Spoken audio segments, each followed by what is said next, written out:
You know what I'm saying? The corn man takes Zell. This real hood shit. You recording? This is you glazing, sucking up to the Mexican community by eating their delicacies on camera. I'm from Pacoima.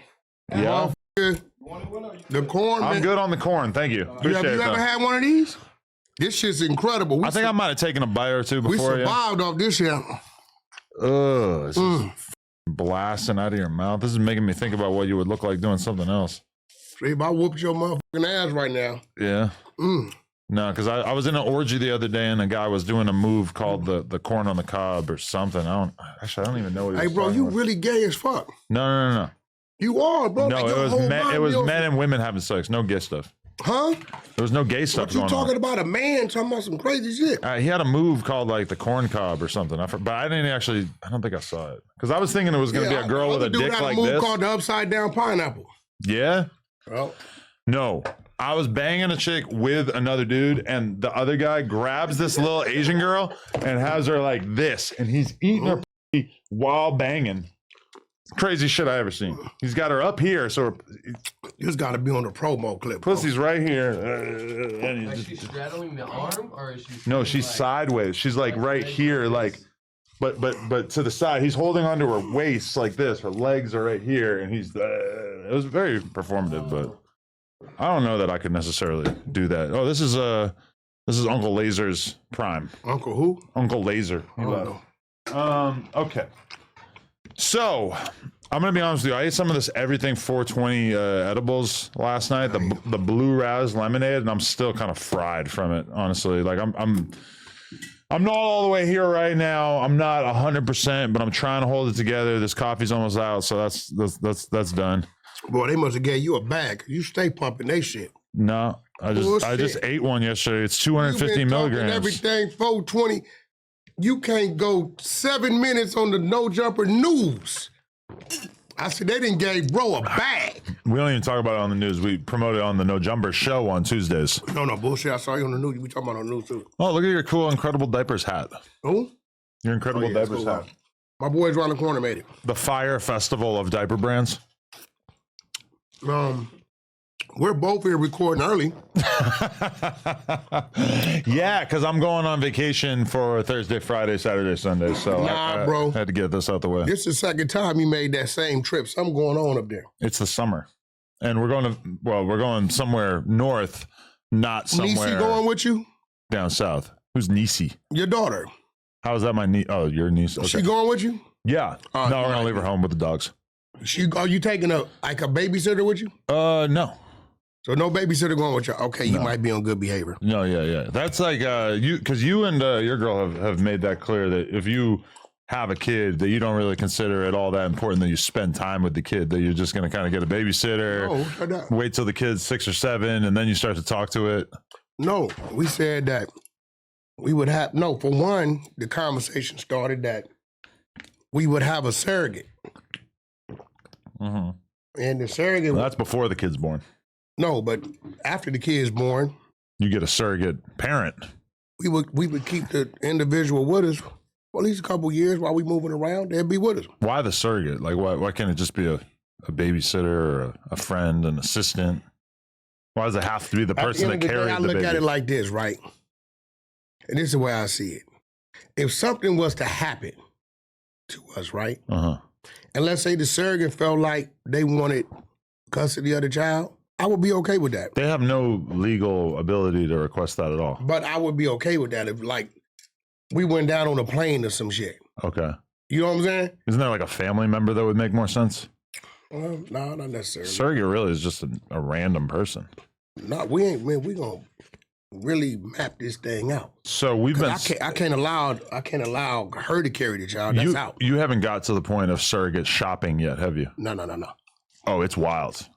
Because you get to read bios, you get to see photos of the different surrogate options, and then you get to, the bio includes information like, are they on government assistance? Are they overweight?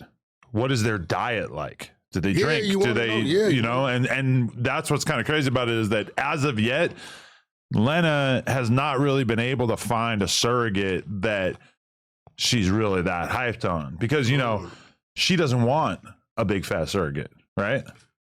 because she's going to assume that they're going to be making unhealthy life choices. But then at the same time, like if you were a 10, if you had, a great husband, if everything was going great in your life, if you didn't need the money, you probably wouldn't be doing the surrogate thing. That's real. So it's kind of tricky to figure out who's going to do the service. Does Lena want a certain race? I don't think she's concerned with that. It's like Scott Storch, his surrogate for, what's the crazy lady?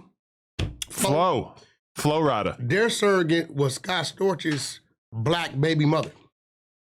So he had a baby with a black woman. Yeah. And then on his next wife, he said, let's use the black woman to carry the baby. That's a fact.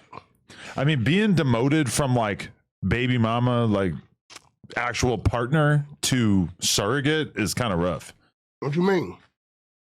I mean, most women would rather be the wife or the woman who is like intentionally being impregnated than the woman who is just like being used to carry the child. It's like the other child that he has by her. I think maybe the kid that's really my brother. Okay. You get what I'm saying? Well, see, that's the thing about it is when you pay for the surrogate, it's like it might be 70 grand. 70 grand used to be to the surrogate, but then 40 grand to the agency who basically provides this whole service. So if you know someone in your life that is down to be the surrogate, you can save that 30 grand, 40 grand by just using someone that you know. And it's a 70 plus a 40. Yeah, basically it'll cost you like 100 racks on average. So Leonard, she doesn't want to carry the next child.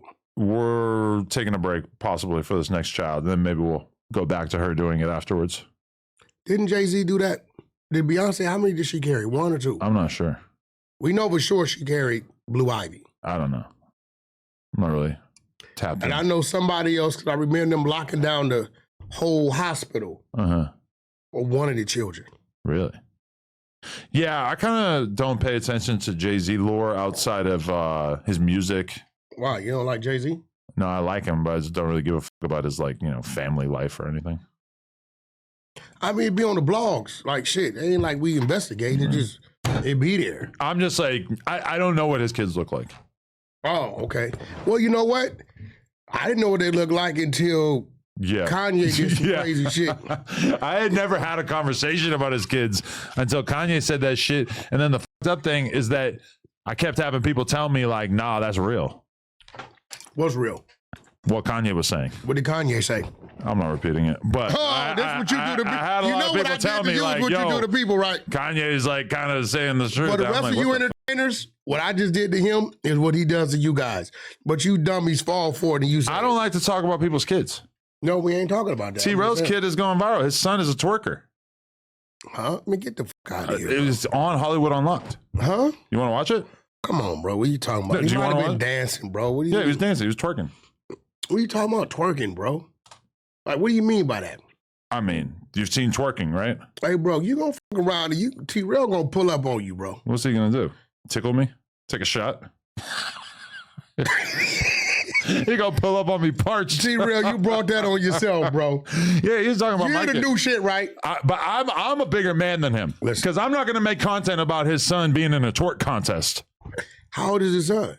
I don't know, like 7 or some shit. Like, oh, nah, come on, bro. He ain't. Come on. He's busting it open.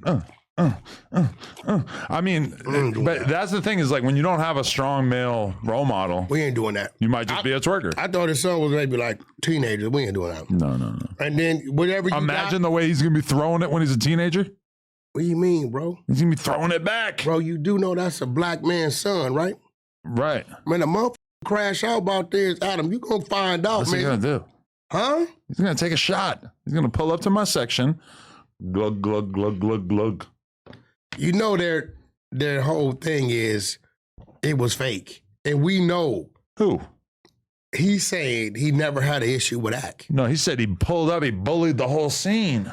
I just called in there the other day. Don't make me call Ack. I just called in there the other day. I started to listen to it, and it was just T-Rell going, shut your bald ass up. Shut your bald ass. I couldn't watch it. It was too dog shit. But prior to that, AD was telling me, Wack, T-Rell never had an issue with Ack. I'm like, come on, bro. That's cap.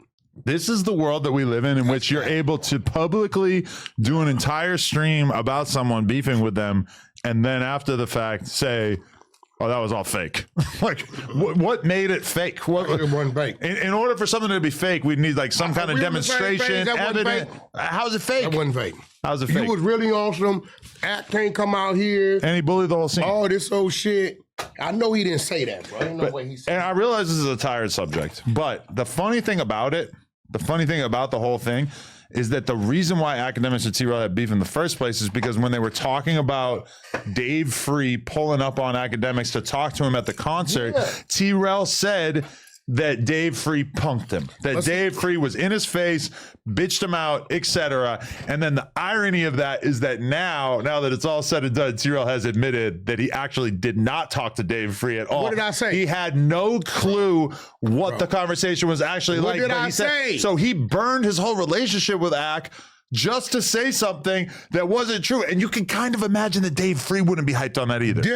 Remember I said, bro, I know Dave Free. Right. Dave Free don't want nobody looking at him like he pulling up on anybody, on any negative, rah. That is not him. And if he's gonna pull up on somebody and be on some tough shit or whatever, he's not. He probably wants to do it on his own terms. He probably doesn't want somebody who's basically viewed by the public as kind of being associated with TDE spreading a fake narrative. Dave Free is Josh, bro.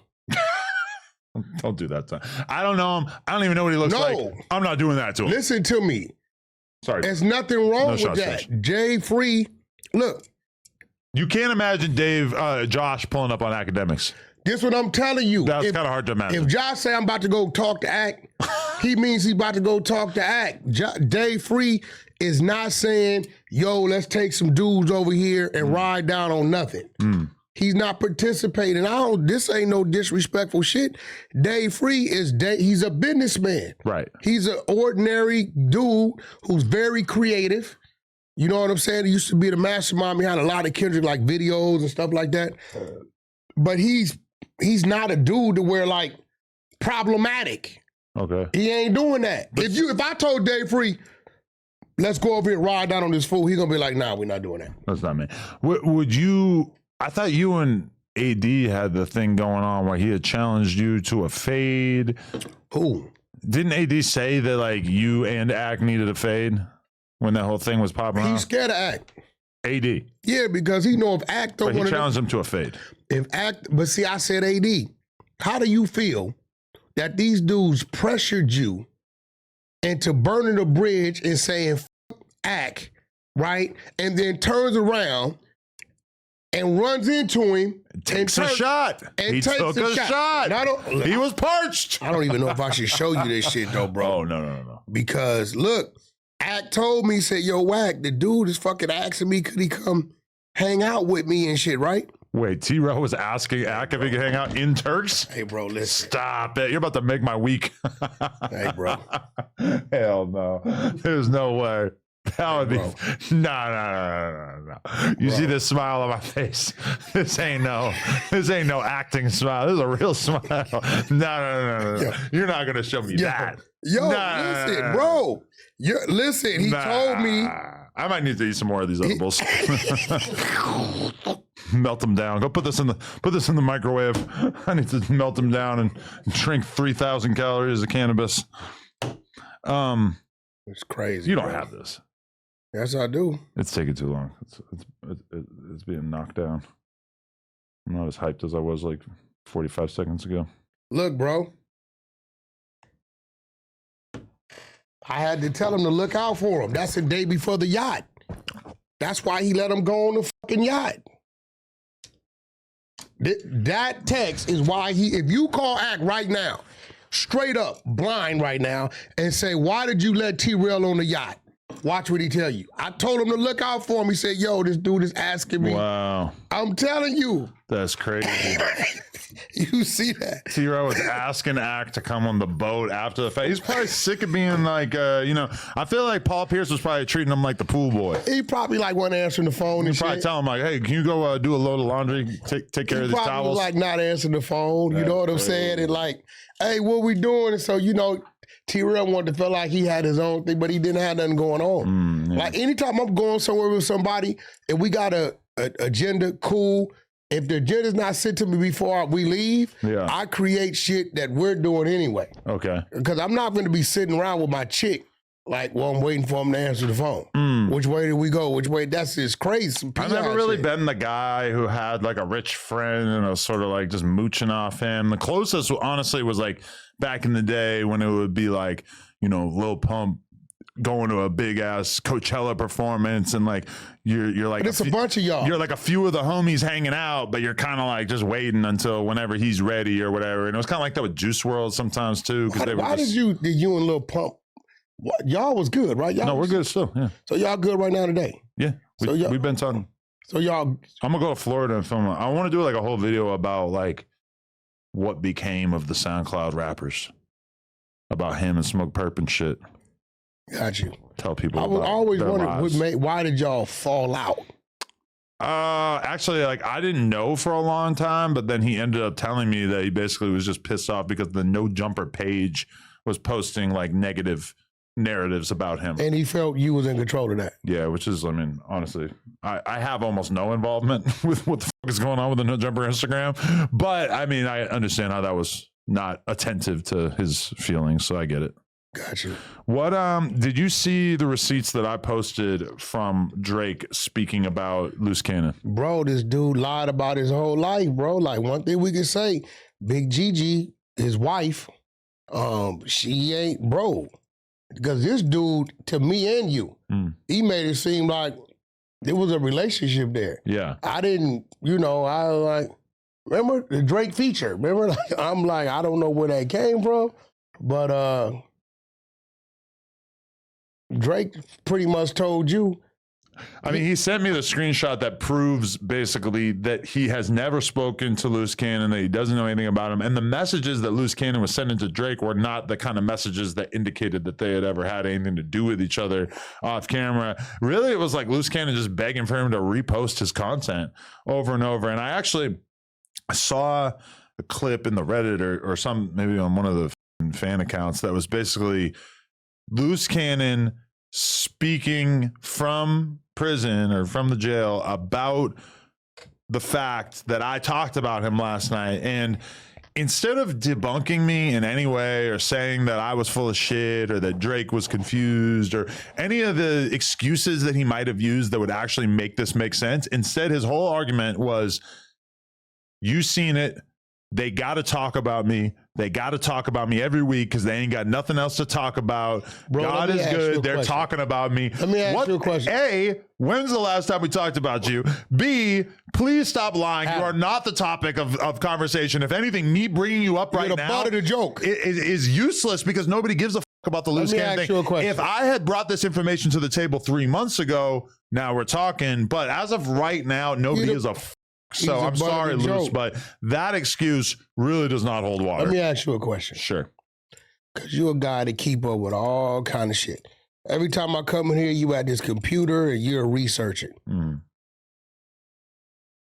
I think I kind of had to fight you a little bit to even get him into the table. Because you was like, who the f*** is he? Yeah. I keep telling people, I got to take the hit because I introduced him to the world. I don't remember you even asking. I think you just like showed up one day with him and you were like, hey, this guy is going to come on. No. Because the first episode when he was with his girl. I was open to that because I thought they were kind of an interesting little duo. Yeah, she was half naked running around here. I'm telling myself, God damn, but why, it's men around here, put some clothes on. But I think she was trying to get your attention. She got it. Yeah, because she was naked. She got a whopper sticking off her backside. Yeah, whatever that. I mean, with me, it's like when it gets to a certain point, it's just fat. It's a cutoff line with me. It almost sounds like body, then like a horse vibe in the back. Yeah. I'm not saying that in a negative way, but her ass kind of looks like the ass walk of a and horse. Everything. Yeah, but do you think that she's sticking around for all this shit? You think because they were telling me last night that when you watch the YouTube content of Loose Cannon, that he's not talking to her anymore. He's talking to a random fan. He's talking to 2 or 3 other dudes. She's smart, man. Listen, for him to even put her in a line of fire to do that shit, he didn't care about her because you know what comes with it. So, you know, and like a lot of So things. you think they might be done? No, I think she's going to hang around until she sees it's dark. He's still trying to convince her that he's going to get out with time. He's telling her he's going to cooperate. He's telling her he got a way out of there. Now, I will tell you this. Big U sends word. He sent word that, look, tell Wack and 600 them, I need them to have somebody in court because Luke's been going to court without everybody else. And so there's nobody to transcribe what's happening? He sent word through his homeboy, Kenny Kingpin, right? You know, everybody's still connected in their own little way. Okay. So we got to do it on our team that talks to Kenny every day. Right? And Kenny will call me if he needs to, but, you know, he like, yo, something going on with dude. Big U will know first, right? But he like, dude ain't right. He's cooperating. He's doing something. So then when she puts out this clip, yes, my husband is getting himself separated from the RICO. Here's the thing, and you can ask Aunt Hefe about this when y'all back on. You ain't gonna just get separated from a RICO without going to court. Right. You gotta file things and things of that. And if for them to separate you, kind of kills off the Big U empire. Right. Because you're one of the robbers, right? Yeah. So we already seen what he was attempting to do on the Money Mike murder. I mean, what incentive would they possibly have to remove you from the RICO when they charged you in the first place, unless you were there it goes participating and cooperating? But again, like I told you, like, dude them be getting like 800 views in 6 hours and shit, like some BS. So he's dead in the water. They could do what they want to do. Sharice ain't crazy. That's really her page. That page, she had that page prior to him.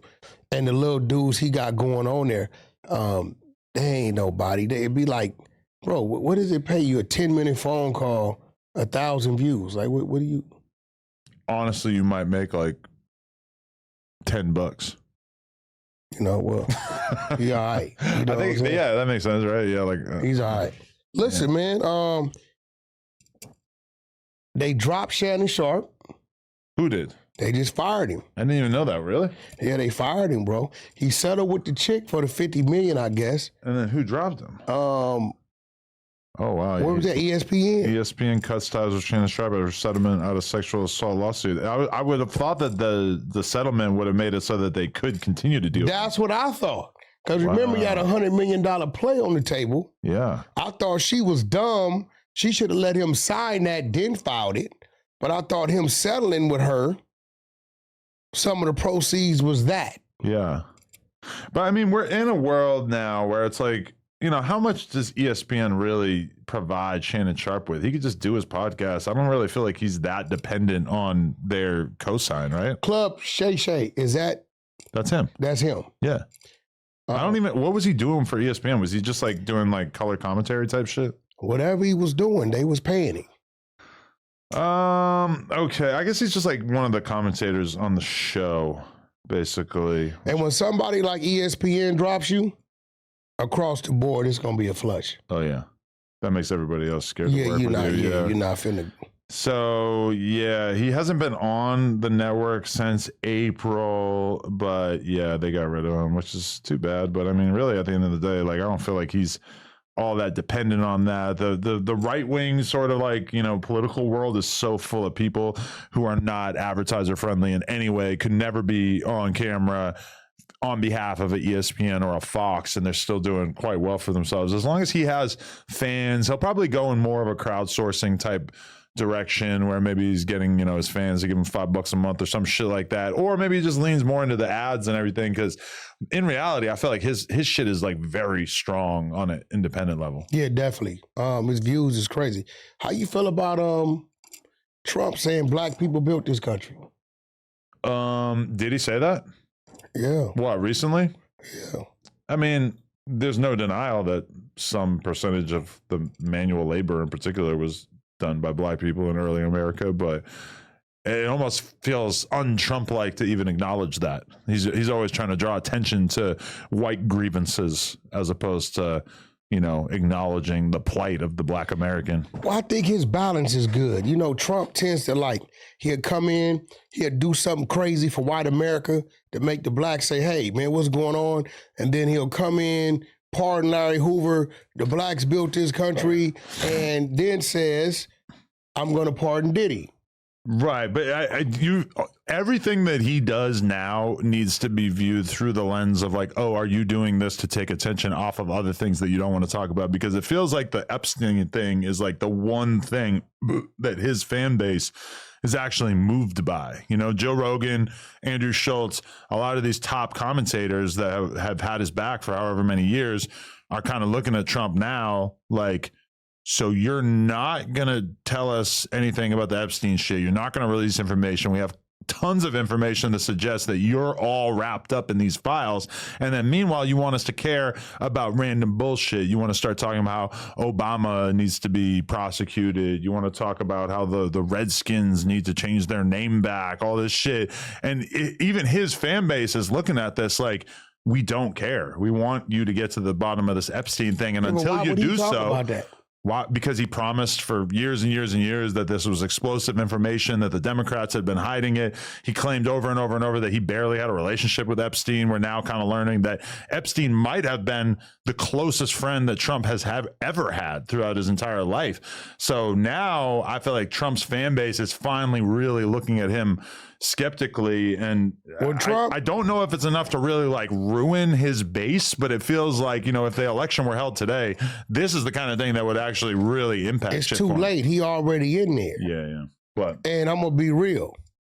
The black folks, we don't give a damn about what's going on with Epstein. What we care about is what things you can put in position for our communities to benefit from. Epstein's a white dude, right? Look like you a little bit. I've never heard that before. Y'all favor a little bit. No, I've never heard that before, but... He got a beard? I don't think so. Yeah, I think he does. No. Right? We don't give a damn about Epstein. I mean, look, if he did something to the children, I hope the children are all right, but end of the day, that's something that was happening in Caucasian land that really ain't our thing. I don't know if he was taking part in young black girls, but he certainly was having sex with a lot of very, very young white girls. I've seen Epstein Island. I've been out there. If you saw a video of Trump fucking a 16-year-old, would that be enough for you to turn your back on him? Depending on what state he was in. So you're more concerned about the legality of it. Well, see, here's the thing, right? And I tell people this. If his ass in California, I'm going to look at him weird. When I was raised, I was grown, I was raised and grew up in California. So in my head, 18, 18, 18. People in Nevada, New Hampshire, New Jersey, right? 16, 16, 16, Georgia. New York is 17. There's more 16 in those states. What if she was an age that was not legal in any state? What if she was 13? Oh yeah, then he's a pedo. Right, but would that get you to actually turn your back and speak out against him? Because that's what we haven't really seen his supporters do. Yeah, at that point, I believe they could remove him from office. I don't know. Yeah, bro. I guess they could charge him, but having sex with a minor, and that footage came up. Yeah, he's out of there. The thing is that even if there was footage, it's probably not going to be conclusive enough. He's going to say it's not really him. He's going to say the girl was of age. He's going to say all these different things. And I feel like at a certain point, it's just going to, they're not going to be able to prove it conclusively enough. Even if they have a modern interview with the girl where she says that he did it, I feel like he's still going to be able to somehow worm his way out of it. Like he's wormed his way out of it. The thing about it, they don't have this. Well, they're saying because he's this guy's friend. Just because he's his friend, maybe they did some business. This dude was a billionaire, right? So just because he's his friend and they did business doesn't mean Trump was involved in his pedophilia. I agree with that, but there's a lot of little things. There was a note from Trump that he wrote to Epstein where he said, "May every day be another special secret," or some shit like that. Which a lot of people are looking at that that's weird. And there's even writings that Trump did where he mused about the fact that one of their main things that they had in common was a love of women together, although Epstein tended to like them a little younger. This is actual shit that Trump said. And given the context of him, women, not little girls. Yeah, but he said that he liked them on the younger side, which, you know, honestly, Well, I mean, Trump given that we know that Epstein was this prolific pedophile, it is kind of weird that you have multiple instances of Trump basically talking about secrets and young girls and shit. I mean, that's kind of odd, right? But look, you and Smac got secrets.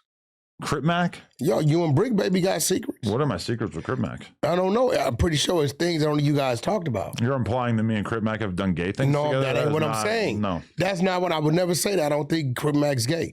Now, what I'm saying is everybody got some information they only share with an individual. That's a secret, right? But if me and you were no longer cool, neither of us would be able to credibly accuse the other of pedophilia. No, I mean, what do you mean? Like, I don't know what the hell you did. I hope you ain't did nothing like that. You know what I mean, I can say whatever I want about you, but I don't. Yeah, but what I'm saying is, lie. You think when they doing business, some of the shit they do, the underhanded shit they do to get their way, to get these contracts, you think him and Elon Musk don't have any secrets? Elon came in there, secured a bunch of crazy contracts, and then made it look like it was an issue, so he got out of there. Well, it's funny that all you smoke and mirrors. Say that because Elon basically accused Trump of being a pedophile.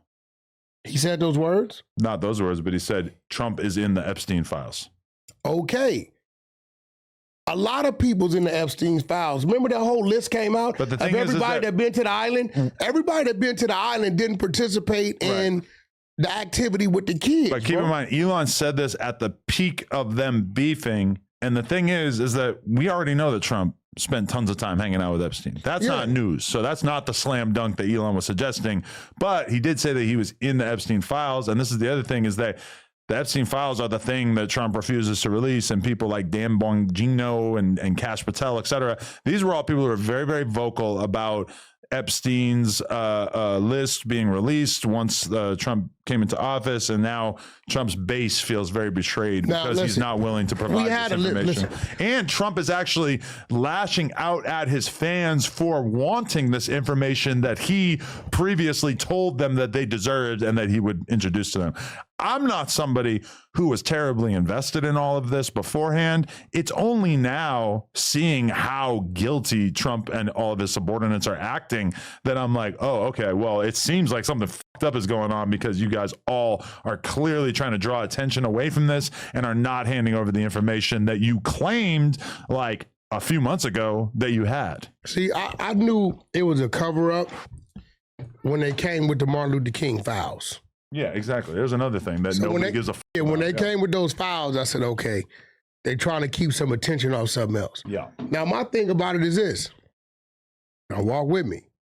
Do you think if Trump was in those Epstein files in a foul manner, that they wouldn't have brought that up during the election?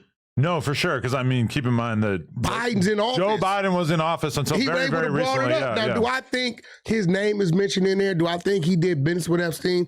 I'm just looking. I'm not one of them people you could throw something out and I'm like, oh, bro, Biden was in office. He despises Trump, right? He would have definitely exposed that. So them saying Trump's in the Epstein files, okay, they came out with a list of celebrities that have been to Epstein Island. That don't mean those celebrities went there to do something crazy. You get what I'm saying? And previously, I would have had your back on that. But the way that he's acting, as if there's something so damning that they don't want released in these files, that really makes me feel like, oh shit, he's hiding something. Do I think it's something in there that he may be held to answer to? Definitely. Do I think it's sexually related to children? No. Do I think it's business related to somehow, some way doing what he does best? Yes. I think if it's any foul play, it's on the business side. Ain't no way Biden would have let that go. Think about it. Like, bro, his VP is running against him. I agree. This is who he wants in office, right? He knows his family's protected, his son, memory partner, his son, all that to be protected with her in office. So do I think it's some foul play in there when it comes to Trump? Yeah. Sexually with the children? No. If it was that, it would have been exposed. Well, but it's something there because he's the only person who can release this information. What you mean? I mean, nobody else is going to be able to officiate it being released than him. Our government, if there's nothing to hide, then he could easily soothe our concerns right now. And he's not. No, you're right. Instead, But what he's I'm saying, scrambling around like a chicken with his head cut off, talking about all this other random so shit. you're saying he's going to delay it until he's out of office? Well, that's what has been his strategy with a lot of things. Like that's basically what he's always been doing with his tax returns. Tax returns typically get released when you're running for president. He said, no, I can't because I'm being audited. People said that doesn't make any sense. Here we are, over 8 years later, we still don't have the tax returns. So I feel like Trump is a master at sort of running out the clock and creating attention around other things to distract people from the thing that he doesn't want people to talk about. This might be the one thing that he's not able to run that game on because his fan base is very invested in this. He don't give a damn about no fan base. He does. He follows the word of his fan base. When he's at his rallies, he says something and he sees what gets response, and he tends to go in the direction of his fan base. And that's why a lot of things that you could reasonably assume that he doesn't actually believe, like, for instance, Obama being from Kenya or whatever. Like, I don't think that Trump is actually stupid enough to believe that, but it gets a response from his fan base. So it's something that he's used over the years because his fan base went with it. And the Epstein shit is the same thing, where it's like, maybe Trump doesn't have anything to hide. Maybe Trump was just using the Epstein shit as a way to, you know, rally his fans. But now he's in the position of looking like a massive hypocrite, unless he finds a way to placate them. He's bro, one thing we know about Trump, all his life, he's found a way. Yeah. But even that's going to run out. I thought you were a Trump supporter. No. We've talked about this enough for you to know that that's not true. No?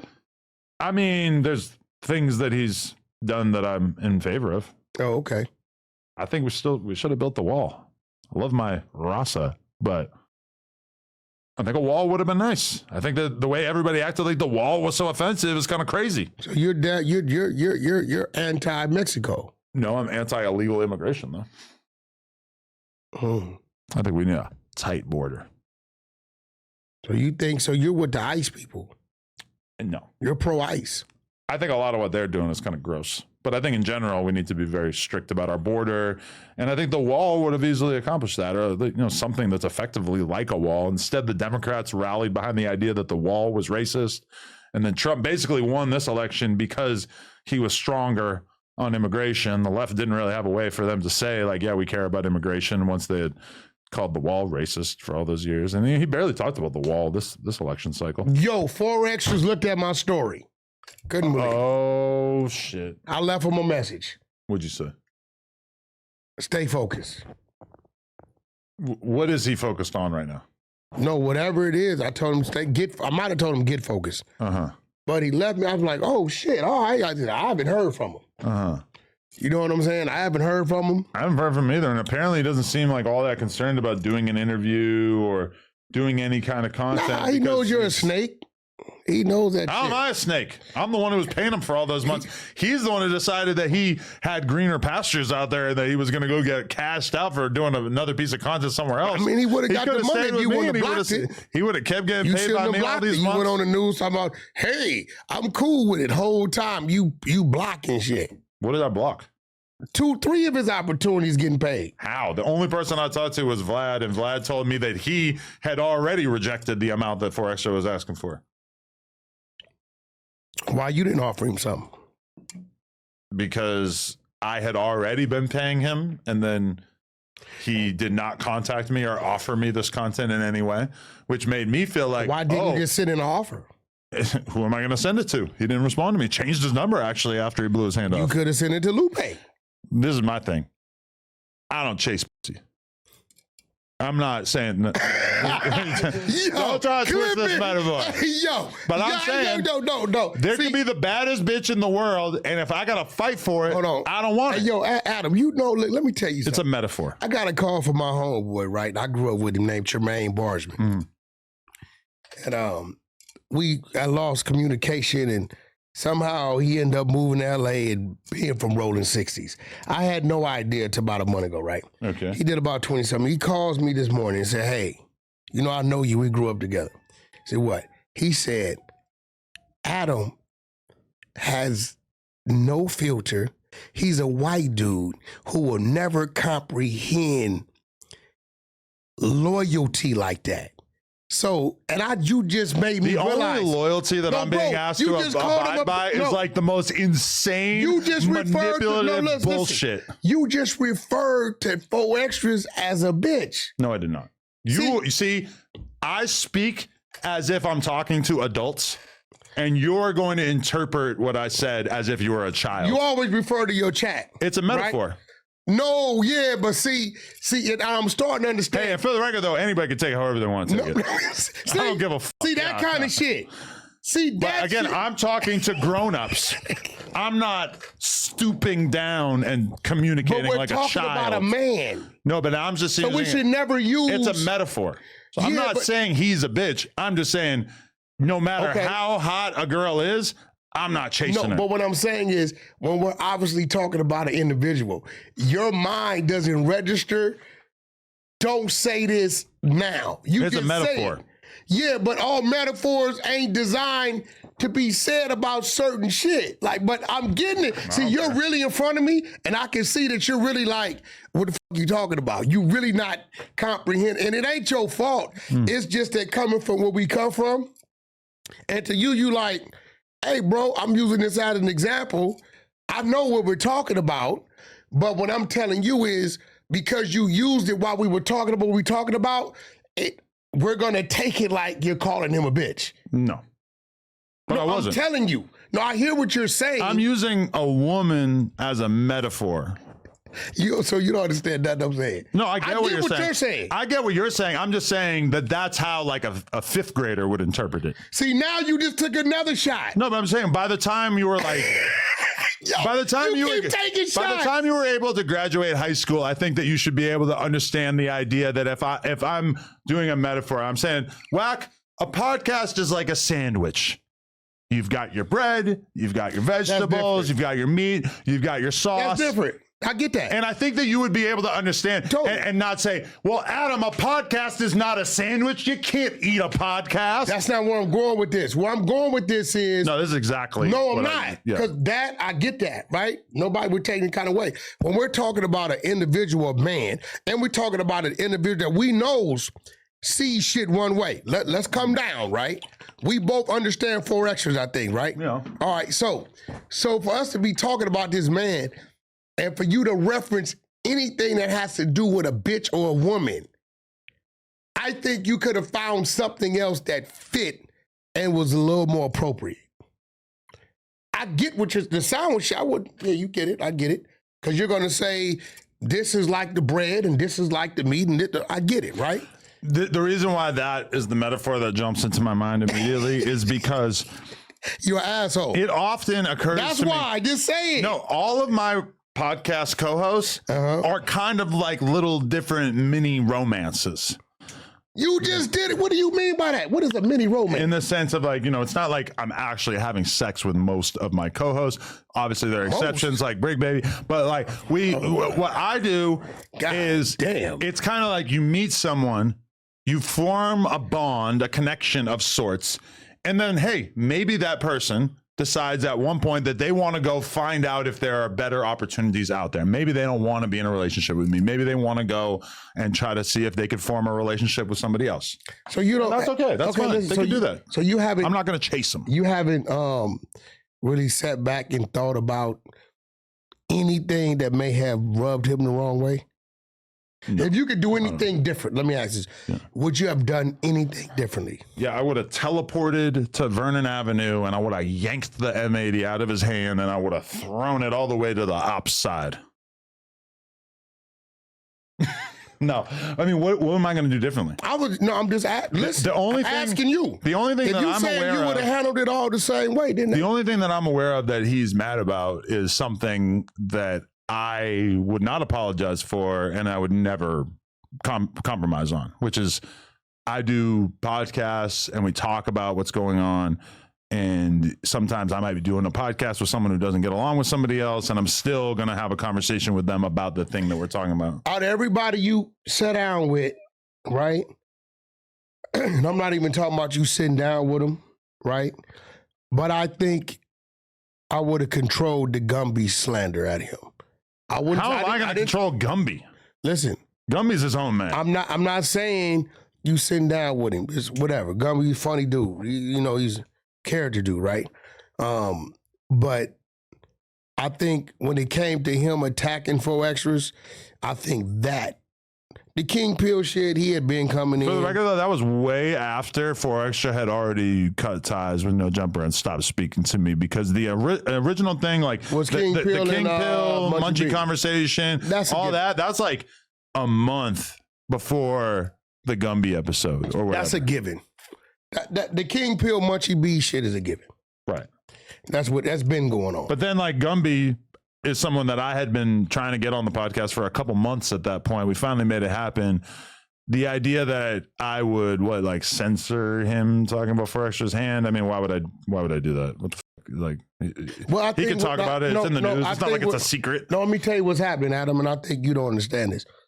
And it really ain't you know, because, bro, if you in the streets and you call yourself a gangbanger, when you bring your ass up here and sit at this table, all them politics and all how it's supposed to go and what it is in the county jail and prison in the hood, that shit doesn't exist in here. Period. And I think what's happening is, and it ain't on you, a lot of the characters that we see on social media happen to be gangbangers, right? But some of them, like Hawk, I believe Hawk gets it to a point to where he knows it got to be a little giving it, because you said some crazy shit to Hawk. I just emailed you something that you can pull up. What you said some crazy shit to Hawk that I was like, okay, maybe he's in the right state of mind. Like what? Somebody was talking about it's their birthday, and whenever somebody was up there with you, and he was like, oh, I can't go. Maybe it was Lush or something. I don't know. I can't go because my kid is due or some shit like that. Oh, right? and I said, and you said, fuck your kid. I was like, fuck the kid. You got a podcast. Right then, the Hoover Hawk that we know would have flipped out on your ass. See, but you... That's such a retarded thing to flip out about. See, the fact that you're saying that... Yeah.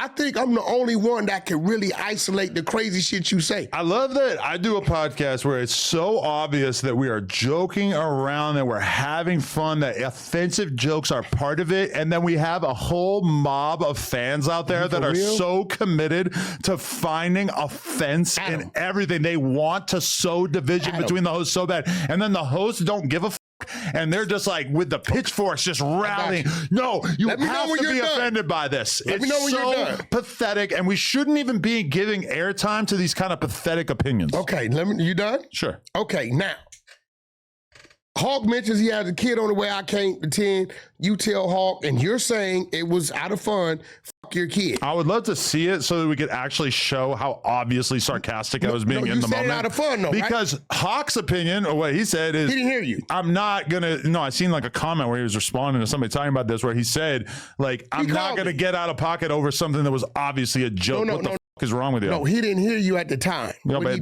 he responded to it on Instagram. What he was able to do, because people kept telling him about it, was go back and look at it and then see afterward. You said, oh, obviously you didn't hear me. I made a joke about whatever. Oh, I did clarify. Right? So he was able to see the whole thing. I'm talking about the Hawk, that the people know, any man, right? And I got you in the trick bag on this one. When somebody mentions their kid and a man says, fuck your kid, right? It's immediate response. Now, why did I tell you I don't give a fuck what you say about T-Real? He got that coming. Because of what? Because his son's throwing it back in a circle? Yeah. Because he said, well, you know what? I really can't say nothing. Because he said something about your child. And no, the reason why it was so obviously a joke is because I have never disrespected anybody's kids on this podcast aside from one person, T-Real. So let me ask you something. Do you think disrespecting somebody's kid should be in the joke category? I think it's certainly something you can make jokes about, yeah. You believe that shit?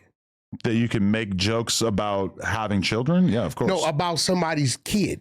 Like, say you believe the words, fuck your kid, should be in the joke category. I mean, how many times have you watched a stand-up set and seen the comedian make jokes about their kids and other people's kids? Their kids, yeah, but I'm just telling you, you're on a whole nother planet because you ain't bullshitting right now. You're looking at me like, hey, what the fuck? It was a joke. No, because you're trying to like stir up some kind of imaginary controversy and imaginary offense where in context, when it was a bunch of people who are actually cool on a podcast together, there wasn't any offense. But this is what they do, is that now people decide to get the pitchforks out and be like, you weren't offended, but you're a bitch because you weren't offended. Let me tell you why I'm not trying to stir it up.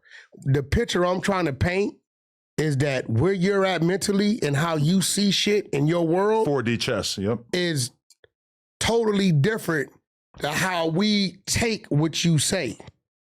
And the people but actually, the fact that I made a joke and that nobody got offended by it besides the people who were in the comments. He didn't hear you. But that proves that actually there was no offense, because I even explained, I doubled back and said, hey, it's awkward because I made this joke and you didn't hear me.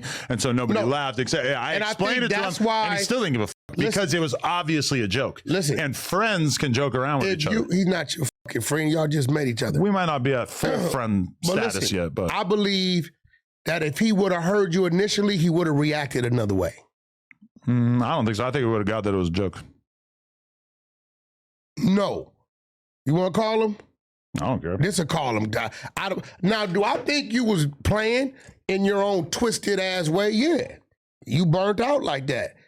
This is why I don't pay you no attention when you saying gay shit. I think everybody should be able to make jokes about everything, including their children, including HIV, STDs, illegal immigration, cancer. Nah, you can't make jokes about that. So if somebody says, my sister died of breast cancer, you gonna make a joke about the breast?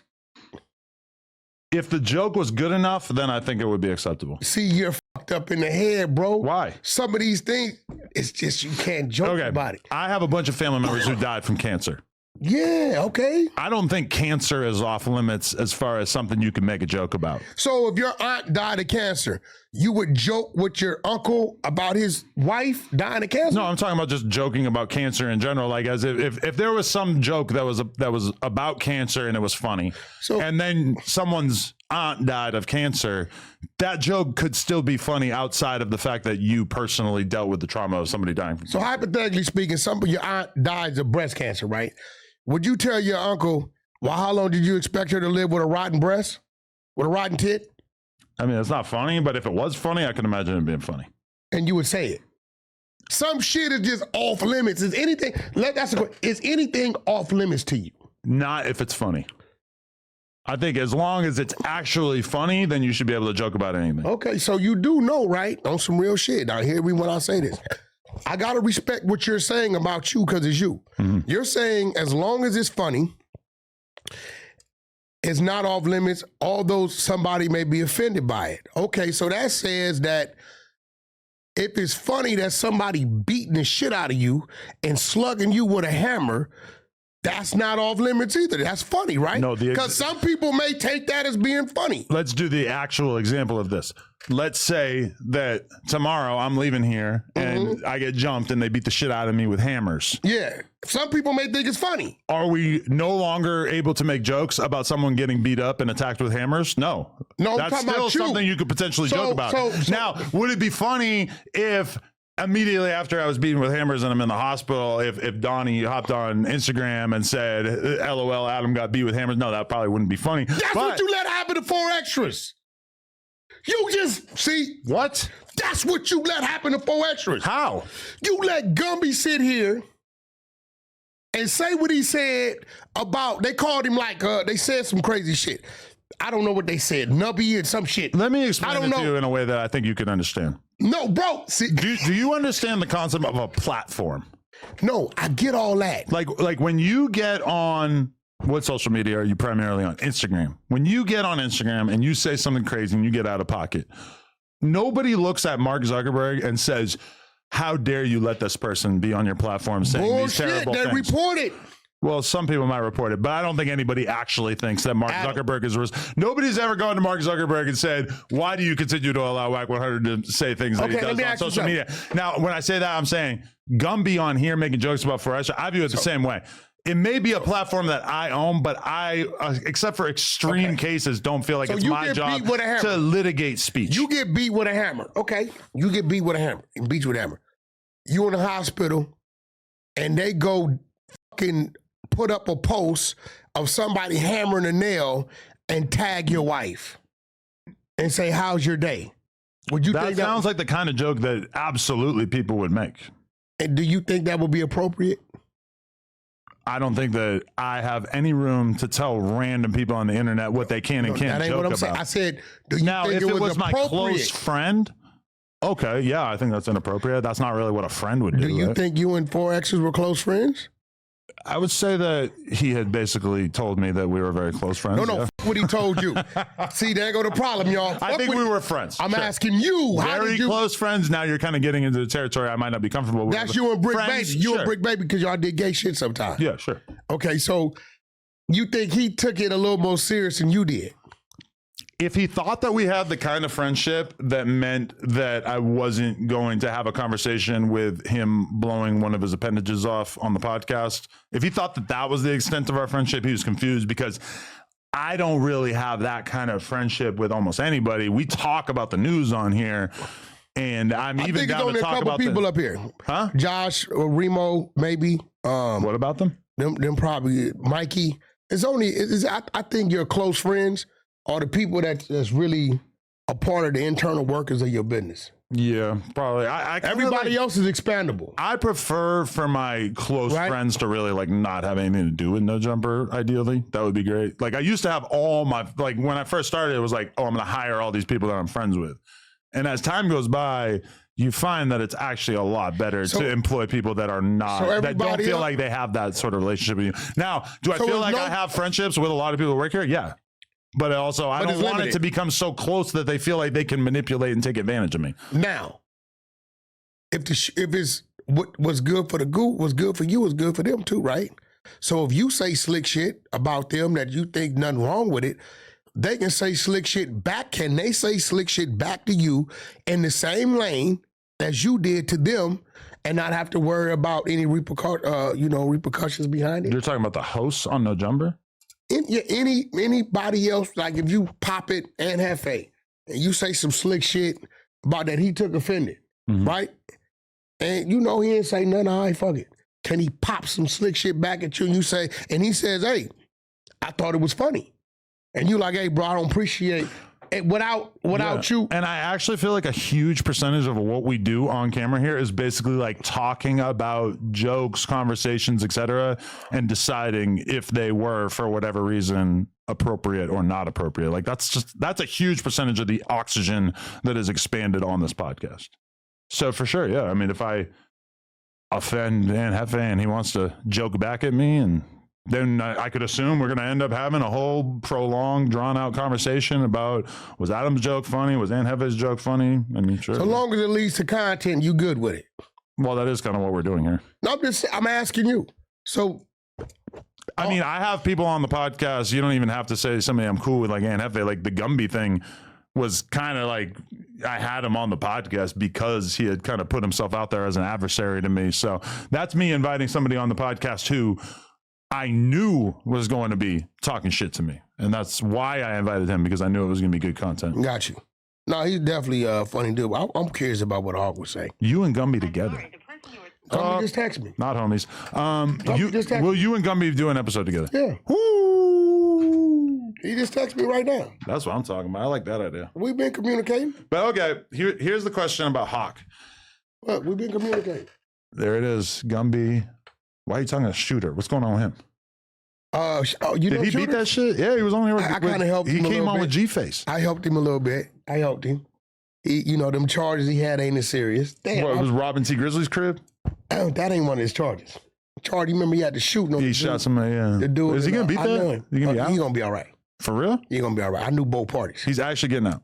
He's going to be all right. Shooter ain't going to get that time. I think somebody messaged me at some point. He's going to get that time. Somebody from his team messaged me at some point and I forgot to respond, I'm pretty sure. I be forgetting it. Now, the crazy part, people be wondering, right, Adam? Shooter from Avalon. Adam, let me ask you something, because maybe you can answer this for the people. Yeah. People always say, how does Wack know all this information about so many individual people?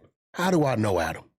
Because you sit on the phone all day? No, how do I know? How do I get the information? People just hit They you up. bring, bro, they fucking give it to shooters right now. I guarantee if I open that up, he's sending me some information.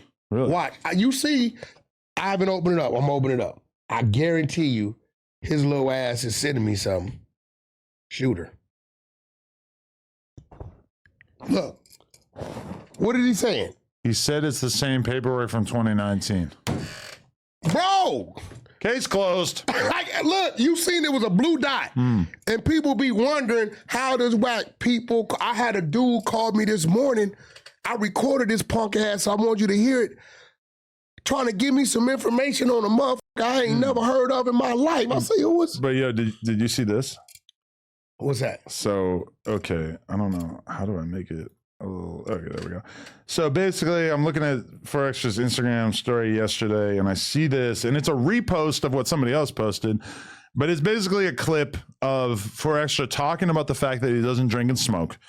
And the person who reposted this clip, Gucci Blue 40, said, why no jumper never showed this side of Forextra's, only the parts that make him look like an animal.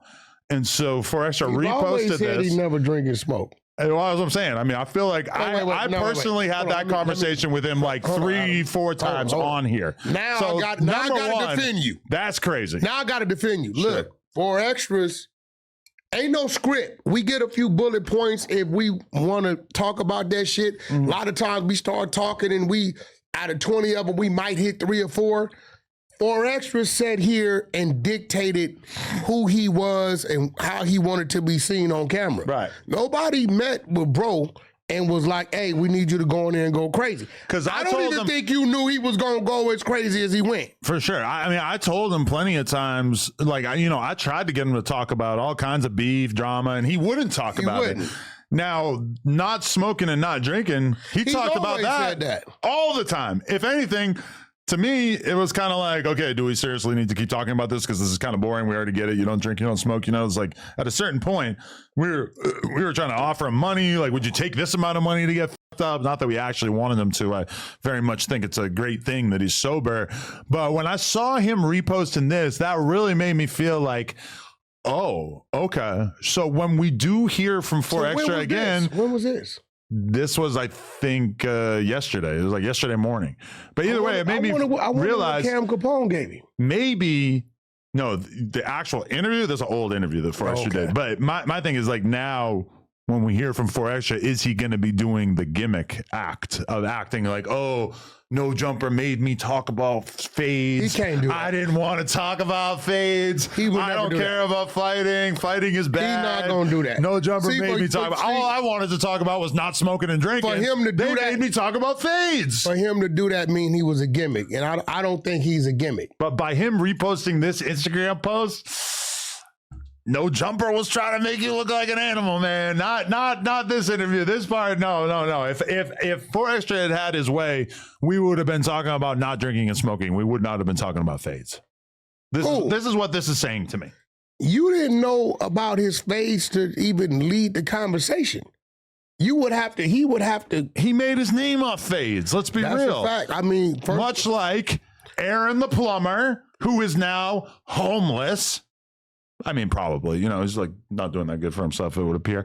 Aaron the plumber down bad, man. Like his name is gone, vanished. Nobody knows what he's doing. He is off the map. Nobody cares at all. You look at his YouTube, his views are in the absolute shit can. Well, I think he's like focused on boxing. I don't think so. I think he's focused on just being a J-Cat. No, because I don't know if he's tied. I can call and check because I know the owners. The company was tying itself to of like Misfits, DAZN or whatever it is. Yeah. Right? I know the owners over there. But then again, they do want your popularity to be up because that's what drives their ticket sales or their pay-per-view. His popularity is about as low as it could possibly get. Aaron the plumber, and who King Pill, same deal, bro. Gimmicks, hold on. King Pill, wait, hold on. Ultimate you gimmick. told me I was full of shit. It's over. I told you, and I get what you do. If the gimmick it got a spark for 70 days, throw some gas. You would take 55 of them. You don't give a damn if they phase out. But me and you both know the gimmick shit at the table doesn't last long because you got to keep coming up with the gimmick. One thing about Brick, Brick's laugh was his laugh. Yeah, that was right. That was him. He didn't even think of. He didn't have to think about doing that, but that was part of his character and personality that made people want to watch. Brick was a good, consistent source of content, and presumably he will be back at some point.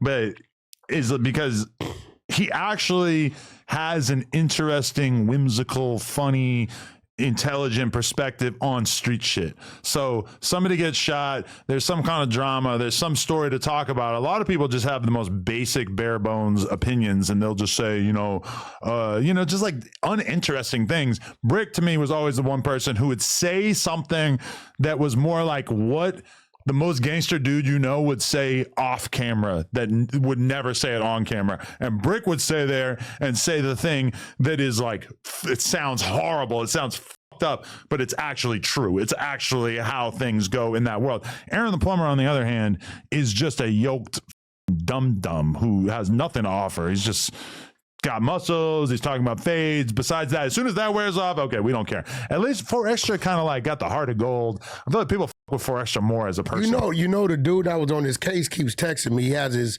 Aaron? ID. The guy on the case. He said, remember I told you he had to get his ID to fly? Okay. He's been wanting to come out. But yeah. I said, let's get him out here, man. We got to fucking finish Aaron the Plumber off. He's in Oklahoma, that case. Let's do it. Well, you heard it, bro. What's going on? What's your beef with Aunt Hefe? I asked Aunt Hefe about it yesterday on the show. He wouldn't talk about it, but I heard he made a video about it. You guys were getting into it. Somebody told me it was I ain't seen it. Yeah, I didn't see it either. But I heard you were mad at him. You guys were getting into it. No, I don't know. I didn't. Listen, Adam, me and you text back and forth, right? That don't necessarily mean I'm gonna go to YouTube. You ever see me go to YouTube? So I don't know. Did he go to YouTube and say something? I don't know. I didn't see it. It would be news to me. We didn't text back and forth several times on different things. I may not agree with it. He may not agree with, but shit, he mad? He didn't seem mad when we were on the podcast together. I don't know. Maybe he used me as some clickbait. I mean, I should have watched it so I could fill you in on all this. But if he got some views, shit, I don't know. I expressed, my thing is like this. If I see something, if I don't fuck with you, right, I won't say nothing. And me not saying nothing triggers the plot, right? But if I fuck with you, I'm going to tell you. And then we have our conversation about it, and then I'm done with it. Okay. That's it. So I don't know. I don't know. I'm not going to, I haven't read no content on that Hefe. No, okay. I haven't seen it. I got to look into it a little bit more. How do you feel? Do you see the video of Queso's father snitching on him? Yeah, but he's been cooperating. He telling you why he telling. I'm taking it at, I think when Queso was on the street, maybe he didn't look out for him or something. Because he said he's sick. He got 2-3 kids out there, and the DA or the defense attorney brought it up that he's been cooperating. Well, because the whole thing about it is that the excuse that he used to snitch on his son was, what kind of son is going to let his dad rot away in jail and not tell them what did I just say? That the father had nothing to do with it? The thing is that you can't say the father had nothing to do with it when your whole argument is that you did not do it and that there's nothing, that there was no getaway driver because I didn't do it. So his dad is like really like just straight up snitching on his son, but trying to use this bullshit excuse of, you should have told them that I didn't have anything to do with it. Even though anybody who thinks about it for 5 seconds is like, well, he can't clear you if he wasn't there. So what his dad like basically maybe could have beat this charge if he had been willing to sit in jail for a couple of years waiting for trial, but it wouldn't have mattered anyway because the fucking getaway driver is also testifying. Well, at the end of the day, bro, I had this conversation this morning. I was talking to Creep about this. He was telling me that one of the dudes you do business with, what's the dude got the merch with all the drug dealers and shit on it? Oh, Asali? Milo? Yeah, I guess they was pressing him. Really? Out here, right? Pressing Milo? Certain neighborhood that we all familiar with was pressing him. So I guess he's in New York now, and I think your other guy is down in Houston. Dub. right? Yeah, so Well, they both have separate stores, but they're Separate- still right. out here as well. yeah, but they're like cross promoting each other shit. I guess the schools like they did your man and said they done letting the attire in the schools. But I'm telling people right now, bro, this is real shit. The civilians, the non-street gang members, bro, they not telling y'all, but they are turning y'all in. There's no repercussions no more about when somebody's snitching, right? Even if they're on the paperwork, nobody cares. It's just content. So everybody better start adjusting to being a normal, regular citizen. Because when these people start this movement, we got our own big homies, the feds and the LAPD and whatever the police departments are, all y'all in trouble. I mean, you got to give it to Queso because he really lived being the definition of a real deal drill rapper killer. Like whatever King Von's talking about on all these songs, whatever Blood Down Lil Jeff talking about in these songs, Queso was living that life. He was really going and mowing down his ops in public. People were making songs about it. And then he made songs about these killings, made an album cover that had pictures of all these people that him and his gang had killed. And then he got arrested for it, and he's probably going to do life for And it. what do you have to say about that? I mean, hey, No. he's the real deal. He was living up to That's it, right? your thing? Yeah. This is what I got to say, but I don't know it. Sure. You dumb as a motherfucker. Well, okay, that is included. And nobody else That's should- included in what I said. for the Nobody record. know, because you was going to pump it like, hey, this is I'm the not way to pumping go. it up. I'm just Another laughing one at of you him. ninjas need to go do the same shit. I'm laughing at Learn him. from his ignorance and stupidity, right? There ain't nothing to laugh about. Because, I don't encourage anyone to go kill their ops in broad daylight. I Bro, you're encourage telling me- a much more sneaky approach. You're telling me he did all these things and then put this shit on an album cover and talked about it in songs? Yeah, almost no attempt to hide it in any way. That's why I have to laugh at him, and I can't look at it like the way that even someone like King Von was doing a reasonable job of obscuring the murders that he had committed. You know, I got to respect that at least a little bit. But if you're going to go out and kill people and then just like put on a show for the cops in this little ass area and just brag about it, I can't do anything but laugh when you end up getting convicted. I'm not mad about you laughing. Okay. Because it's dummy shit. I do not encourage this behavior. Yeah, there we go. Let's, because see, my whole mission, I don't know if you've been keeping up, I've been exposing a lot of like OG street dudes. Yeah, who's this old Crip dude that you exposed? He's a rat. We got his work. I heard that was a big one, though. Oh, well, he yeah. was like pretty respected Yeah, before yeah, this. but it don't matter. What's but his name? Here go, he's from Compton, right? But here goes the thing, right? A lot of our youngsters, and you've seen this, when you was in the BMX world, I'm pretty sure it was riders before you that they talked about. People idolize you like, yo, I want to be like him or better than him. Yeah. I want a better bike than him. I want to do better tricks. I want to do more extreme tricks, right? That's my thing. I'm not exposing people because I got beef with you. I'm exposing you because you out here in front of these kids, like who you are, what you stand for, your persona, and what you represent, right, is the way to go. And the whole time, 20 plus years ago, on paper, from what we know, what we reading, you went bad. You's a motherfucking rat. Okay. So here it is. These kids are like, yeah. But you telling people what they can and can't do, but you already did it. And what we did is we dug deep into his stuff to a point to where I set him up. We let a little bit go. And I knew he thought the little bit we let go was all we had. And then he was like, he started saying what it was and what it wasn't. And then 600 and another one of our exposures went down to the federal building, filmed themselves, going on his name, his number, printing the paperwork. What a lot of people didn't know is the day before the arrest of him and the other people, he was already arrested and wrote a declaration agreeing to cooperate and said why he would cooperate because of his child. Now, let me tell you what's even more spookier. September 5th is the day he agreed to cooperate when he got arrested He got kids, Adam. because of his child. September 6th, and I done got calls from a couple of his crimies. They had no idea they had already apprehended him September 5th, and he agreed to cooperate. The declaration was the missing piece of the puzzle. Okay. Let me tell you what's crazy. 22 years later, on the same day, I don't know what this is, was the demise of his child. Oh, shit. Wait, so you're saying he... September 5th, 2001, he got arrested with his child in the car. Okay. His child was the reason he agreed to cooperate per the declaration signed by him. September 5th, 2023. Now, I don't know, because there's a lot of people on that RICO or on that indictment that don't look like us and don't speak English. They tend to send messages. It's just ironic, 22 years later, on the same date, September 5th, something happened to his child. That is crazy. But you're out here, you want to spread the word.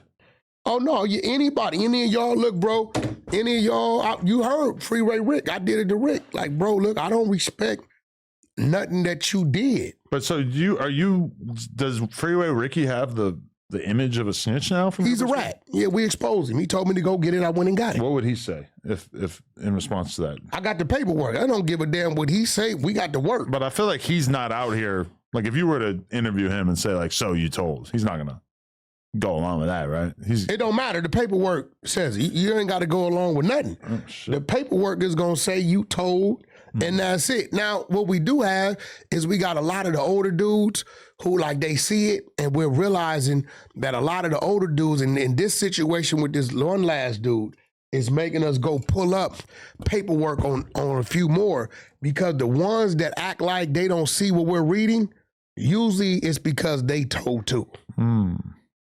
But I mean, that's our thing, bro. Like, like just lay low.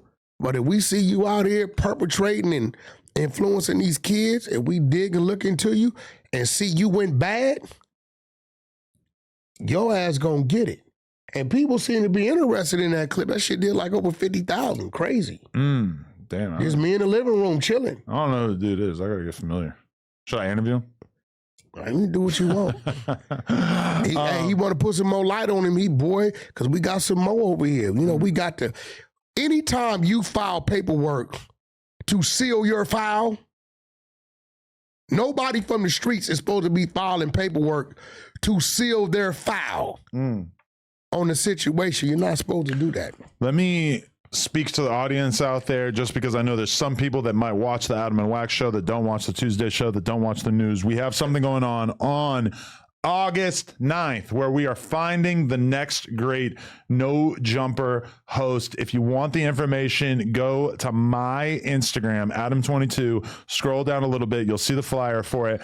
But on the 9th, we are going to be having 30, 40, 50, I'm not sure exactly, different aspiring No Jumper hosts in this building, and throughout the day, here? An all-day live stream. I thought you were doing it somewhere else. No, we are doing it here. And throughout the course of the day, we will be systematically eliminating the different contestants until we find the next great No Jumper host, and then we will be giving them a contract so that they can continue to do content on No Jumper for 6 months. So you're doing man, you should have created a goddamn Twitch account, No Jumper Twitch. You should have did that shit on Twitch, but it's gonna go up. We're live streaming it on YouTube and potentially Kick as well. So Twitch is the same shit. Yeah. It's definitely gonna go up. You doing it for 12 hours? That's the idea. I was thinking about making it a multi-day stream where we were gonna have a whole sleep stream and everything. I think you should do it 8 to 8, bro. 8 to 8. Hey, bro, I think we're gonna start at 10 and we're gonna go however long we need. I'm gonna try to get it done by midnight. I'm gonna tell you why. You can't, bro. Midnight, bro. Listen. Bin Laden? No, listen, bro. 8 to 8, I'm gonna tell you why. Those people that's serious gonna get their ass up. You want to see that? You want to see who's serious? Why not do 10 instead of 8? 10 because people are online more. People don't really want to wake up at 8 to watch a live stream. Because they'll wake up for that. Because some would, but because where we at, bro? California? Bro, listen. Your ass gonna be live. You got a few obstacles, and I'm curious to see how it's gonna go. But this shit gonna have get a bunch dark. Of security. This shit get dark over here, bro. We have 10 o'clock, 12 o'clock. Man, listen, bro. What's gonna be dark? This whole area gets spooky over here, bro. The sun is out by 10 o'clock.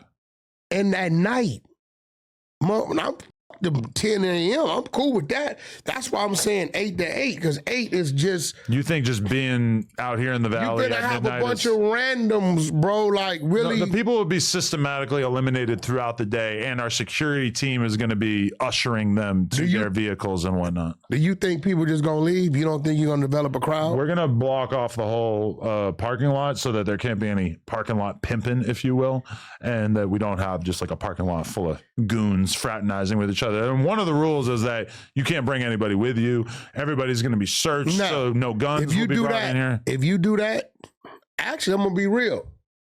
I would Uber restrict them. You can't even drive.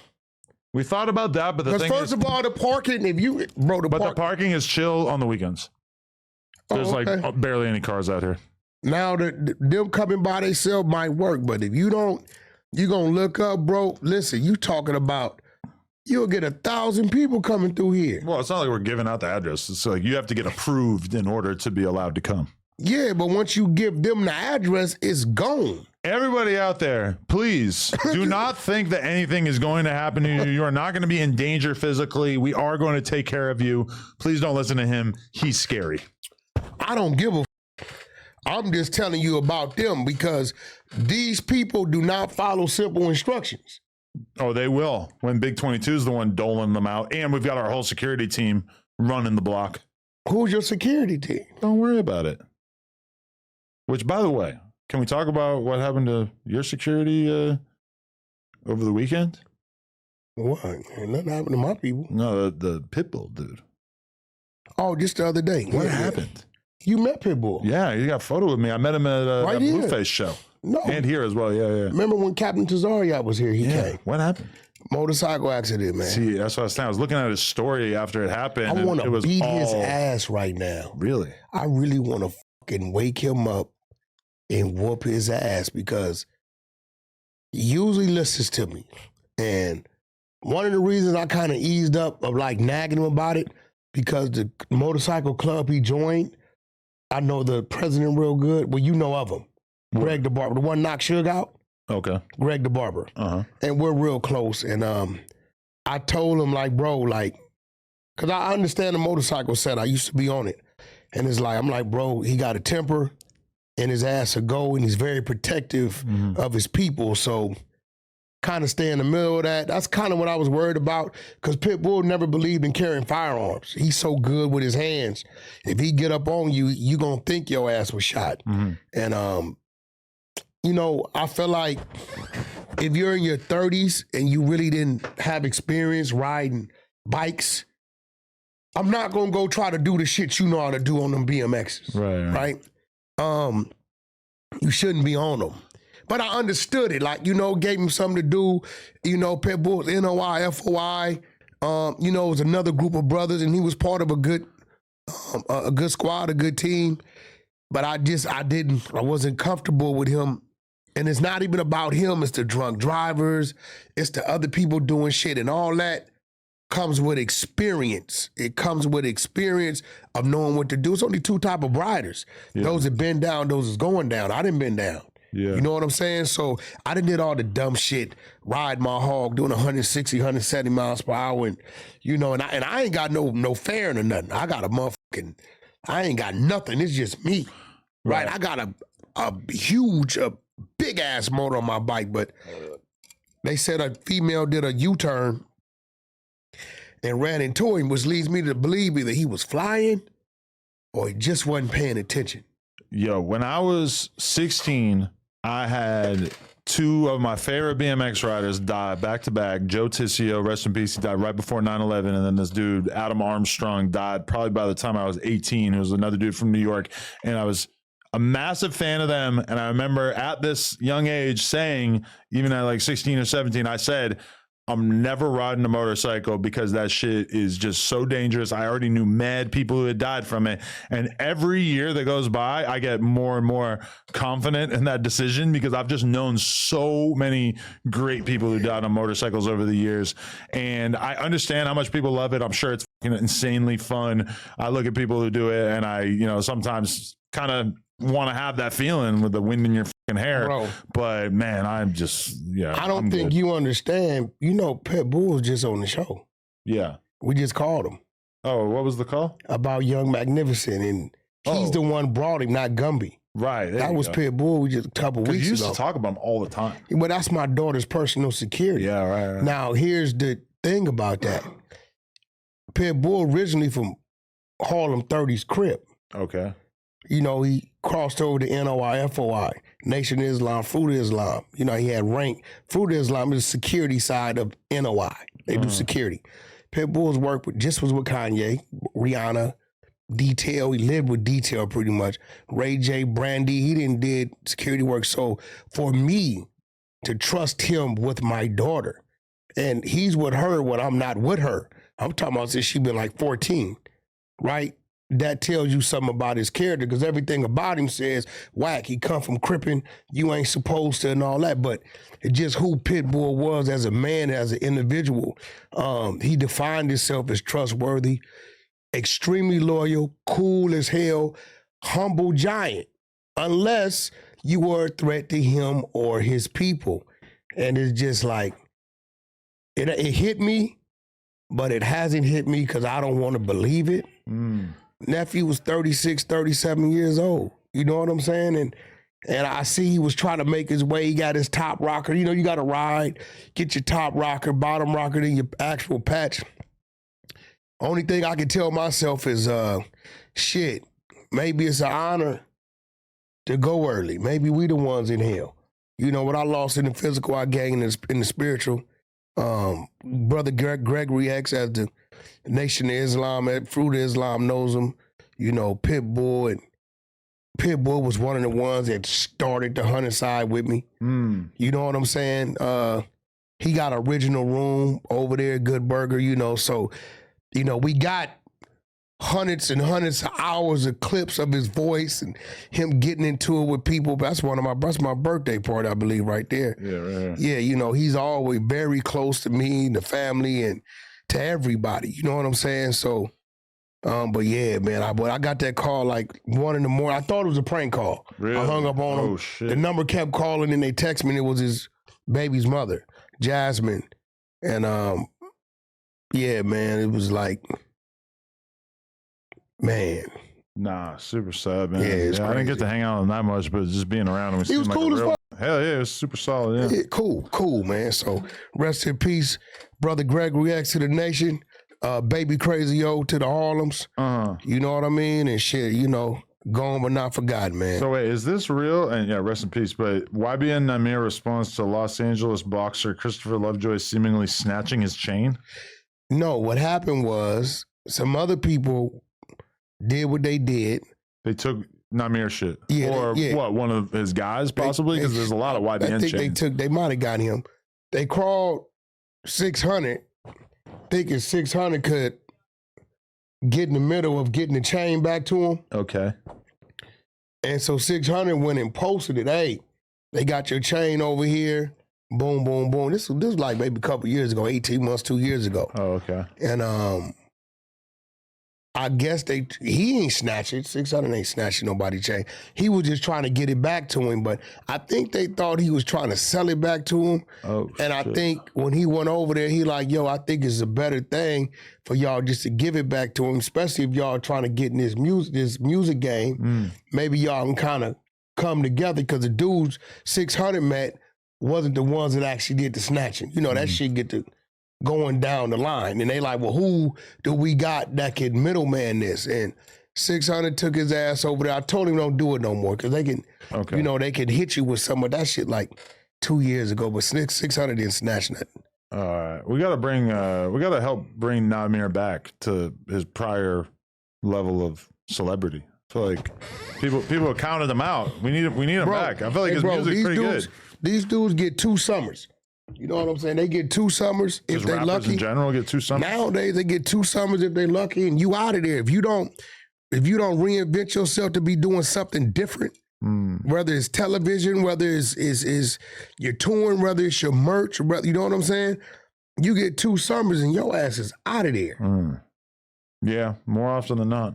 You get what I'm saying? If once you hit 3 summers, then you definitely are starting to look like an OG in this shit. Like, even people who like realistically like are not giving old head at all, still, once they made it 2-3 years, you're starting to look at them like, damn, you beat the odds. Apparently you got some, because everybody else is just a meme where it's like, we like him, we're interested in him. I see it so hard where I'll interview somebody, or they put out their first couple music videos, they get tons of views, the interview does super good, and then like the Lefty Gunplay thing, we interview him, he gets 1 million views, his views are doing good on his YouTube and everything, and then it doesn't take long before it kind of wears off, unless there's something that's holding people on for a longer. Somebody put up a goddamn freestyle of him rhyming over a young Jeezy beat.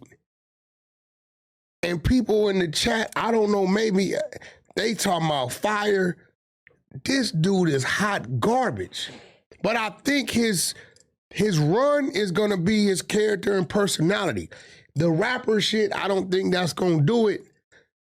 That has got him to where he's at. I think he needs a crossover in the television. Bro, I think he'll be funny as hell sitting in a podcast seat interviewing somebody. Lefty interviewing somebody his way, his antics, how he talks. People will watch that crazy shit. But okay, you're describing the career switch up that we've seen many times over, but it's usually like a rapper who has a long sustained career, like a Fat Joe and a Jadakiss, where they're able to actually leverage their fame and the fact that people love them. With Lefty, I mean, that's a lot less of a sure thing. Also, like you're talking about with Fat Joe and Jadakiss, like two people with clear minds, adults, grown up. I don't think Lefty's in that position. Fat Joe and Jadakiss with Lefty. That's a disrespect. Both of them, my friends, don't do that. Plus, I got to go to Miami tonight. Don't do that, bro. Okay, Joe, my apologies. Jada, my apologies. I'm saying that he's not on their level in terms of being beloved. I think he could grow. He will be a bigger personality off the rapping microphone. If you can get this dude just to read 10 things. Hey, yo, man, so fucking hog, yo, what the fuck's up with you and Gumby? No, people gonna watch this crazy shit. Like, bro, okay, would you rather watch him do that than listen to them horrible ass rhymes? Oh, for sure, yeah. But I mean, that's what I'm saying, that much is evident by the fact that his interviews do better than his music. Okay, that's all I'm saying. Even though the interviews don't do good at some point in time, Adam, you know, you got to know when to hold him, know when to fold him. I watched you clear the building one time. You just cleared the building. I said, bro, what the He said, hey, I looked at it. Financially, it didn't make sense. You got to know when to hold them and know when to fold them. When you cleared the building, you reset, it's more different people in the building, right? Mm-hmm. So what I'm saying with him, at some point, he has to understand, like, bro, what did the last album do? The 1 week track did like 500. He did better than Jim Jones, though. He did like 800 on the second one. Yeah. He did better than Jim Jones. He did 800. At some point, he has to say, okay, what's working for me? Like, bro, I don't give a damn. I can see Cooking with Lefty. People will watch this crazy shit. Just let him be him. He's trying too hard trying to rap because he really can't rap, like, respectfully. Yeah, I'm not bullish about his rapping. Yeah, bro, I seen this shit. I'm like, people putting fire. I'm like, what the f do y'all mean fire? Lefty don't play. Lefty, yeah, Lefty gun play. Lefty, I'm not on the right. Yeah, Lefty, when I fight, I hit you with the lefty. Like, what the fuck? No, watch me whip, watch me nay. He does like a weird thing with his hands when he does it. And then but then his facial expressions, I'm like, yo, dude's a funny dude. But he just needs to get in that lane. Bro, if that dude went and did a zoo segment, the Lefty show, that shit's gonna go. It's possible. But what, okay, I wanted to ask you about this as possibly our last topic. What's that? Hawk, he appeared on the pod with you. He's been on the news twice since then. I'm glad that happened because I told him if he behaved himself and was respectful, and I told him, I said, look, you come on there with some loose cannon shit, Adam ain't gonna f with you. You come on there, and I said, it's a good chance Adam will let you come on to the... It's interesting because we're trying him out. Now, obviously, he's already got this animosity with Gumby, but apparently they've had some kind of behind-the-scenes conversation where they're not going to talk about each other anymore. Well, that started here, but that's out because I don't know what happened. I woke up this morning with text from Gumby. I'm like, what you talking about? Dude called me, Big Bub, or whatever the hell his name is. He called my phone, and it was crazy with him because he said, yo, Wack, man, you got in Hoover business. I said, hey, bro, I helped squash the beef with him and Gumby. And I cleared Gumby's name. I didn't have to call that dude to clear Gumby's name. I cleared Gumby's name. We kind of set our hawk ass up in the scenarios and like, well, then you shouldn't be like that. That was why the whole episode was funny, was because by the end of it, it kind of felt like you had pivoted from being totally on his side to kind of being against him. Well, let me ask you something. Yeah. You think I would have got him at this table if I'd have told him what I was going to do? No. You know me. If I'm on some bullshit, I'm going to stay on the side of bullshit. Okay. So I knew what I was trying to do. People could say what they want. I put out a lot of fires. So I'm telling this dude, Bub, hey, Bub, I cleared Gumby's name from the gay shit, and I got him and Hawk to agree to stop speaking on each other. And Hawk, then I believe Hawk went on the news and he addressed it again in a positive way, right? So Bub says, yeah, but it's Hoover business. I should have been the one to do that. I said, Bub, you couldn't do it. They don't respect you. I said, Gumby texted me and said, you a dude with a podcast, with a washed up, struggling podcast. Said, you got to understand, Hawk was able to come in here because in his head, it's something I could possibly do for him. He's rapping. He wants to podcast. So guess what? I'm not from Hoover, but he would listen to me. So he listened, and it worked. I said, you not happy with the results? He said, I'm just not happy that it was you that did it and it wasn't me. I'm like, what kind of crazy shit is that? So it just had to be. I don't give a fuck who made peace or who cleared something. If you able to get something done that I can't amongst my people, salute. So, but I woke up this morning, Gumby talking about, yo, Wack, you made Hawk an exposer. I'm like, what the fuck are you talking about? Did you? No, I didn't make it no exposer. Like our exposure teams I think he was false claiming exposers. No, he said that? No, but I'm just wondering. No, but then I looked up on Hawk's page and he's exposing some shit. Now, the things he's exposing, I've been had. But I shared them with Gumby. I said, yo, Gumby, y'all need to have a conversation about this. He got one of Gumby's best friends in the interrogation room. And they sent me like 30 clips. And, it don't look right to me. But Gumby seems to think it's something to it, but I'm like, bro, y'all need to have a conversation. If y'all both at a standstill about violating each other, Hawk feel a certain way about this, have a conversation with him. And I think they told Hawk, don't laugh. They told Hawk, the interview you looking at is AI. Wait, what? Yo, you want to see? What interview? I'm gonna let you. He was watching an AI interview with who? Bro, they told Hawk that's AI, that ain't the homie. And I'm like, Gumby, you can't tell him this shit, bro. Bro, this is him. Bro, you can press that shit. There's 30 clips. That ain't no AI. You can put. So this is a clip of somebody allegedly snitching? That's Gumby's right hand, his best friend. Okay. And they're trying to say that this is not real. Yeah, but it's like 30 clips. And did you hear what he said? No, it's hard to imagine somebody making an AI of this, but... Listen, did you hear what he said? No, I don't care. Why? Yeah, that dude said, what we talked about here is between me and you. You don't tell a detective.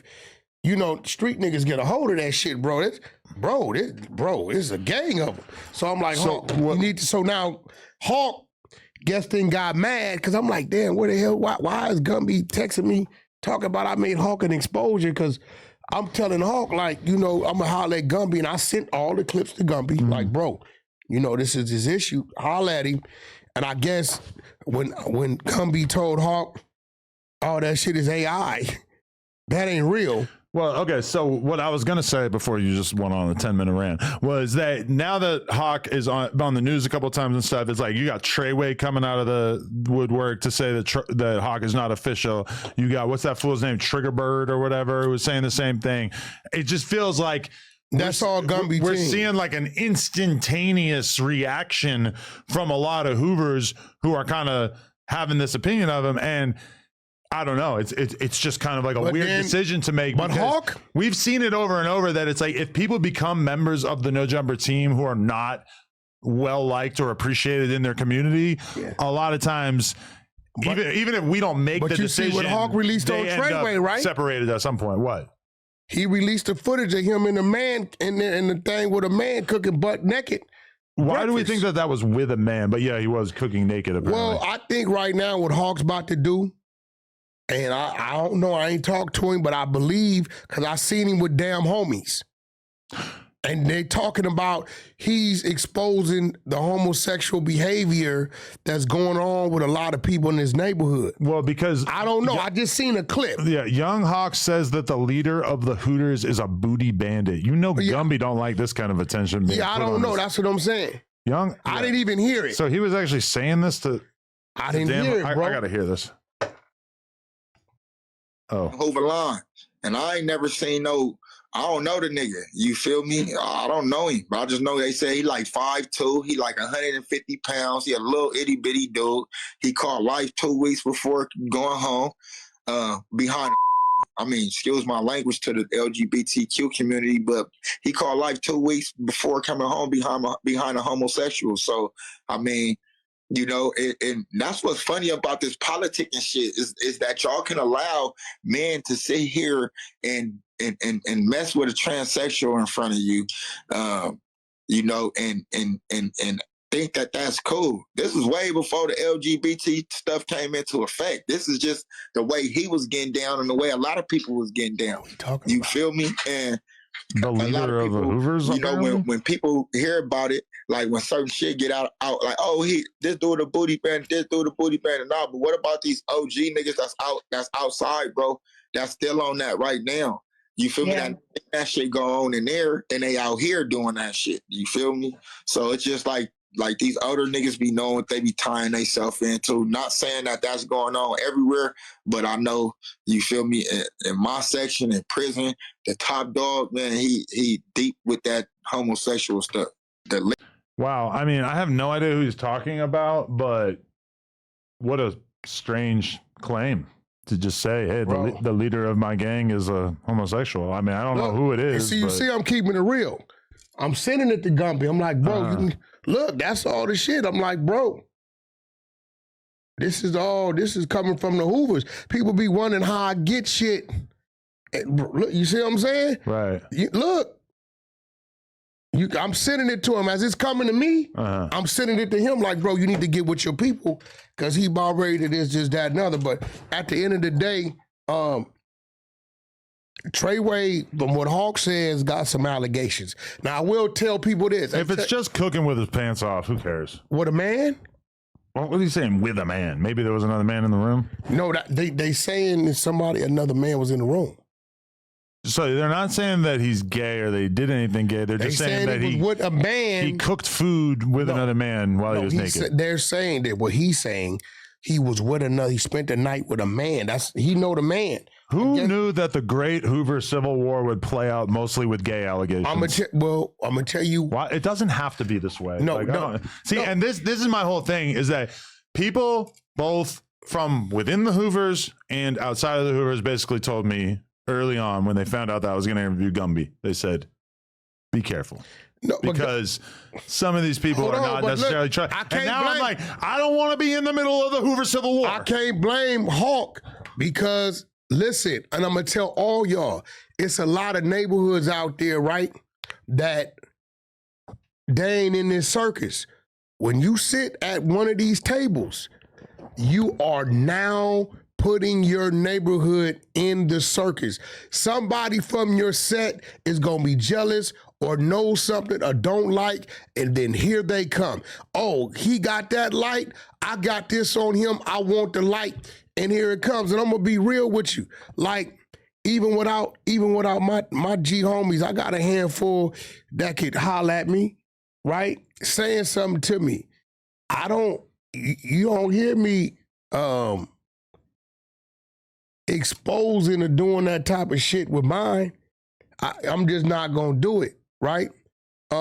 If some of them I don't like, and I don't really care for, but when topics come up, I give credit where where credit's due. My homeboy be crazy. I'm not gonna say he ain't a G homie from the set, and he got some flaws that I could really talk about and exploit. But on the flip side, before those flaws, he one of the dudes that kicked the doors open and put in a lot of work in them county jails and them penitentiaries for my neighborhood so I can walk through the door a little more comfortable, right? So, I leave that where it's at, right? But this clout thing out of him, and I'm going to be real, I can't front. You the Goldie of podcasting right now. There's a movie called The Mac. The main character is Goldie, played by Max Julian.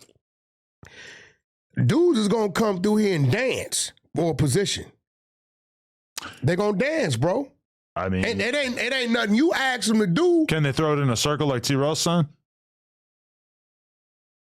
On that note, we're gonna check out, bro. No, but you hear about Smac having a thing going on with a trans person? I heard it, but I don't know what they're getting to. Like basically, he was getting to the bussy. No, I asked what you call it? What they talking about? Because what's the dude, the fake shot in the leg dude exposed that, right?